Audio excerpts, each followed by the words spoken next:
যদি লজ্জা থাকে, যদি বিবেক থাকে, যদি মনুষ্যত্ব থাকে, তাহলে বিড়ি খাইয়েন না। বিড়ি খাওয়া মানে আগুনকে ভালোবাসা, আর আগুনকে যে ভালোবাসে তার কবরে আগুনই হবে, তার হাসরে আগুনই হবে।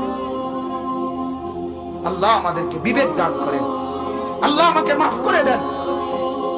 তো কেন আপনি বলেন, আপনি একজন মানুষ দাঁড়ায় বলেন আপনি কেন বিড়ি খান, কেন সিগারেট খান? নেকির আশায়? কথা বলেন না কেন? শারীরিক উপকারের কারণে? কোন ডাক্তারের প্রেসক্রিপশনের কারণে?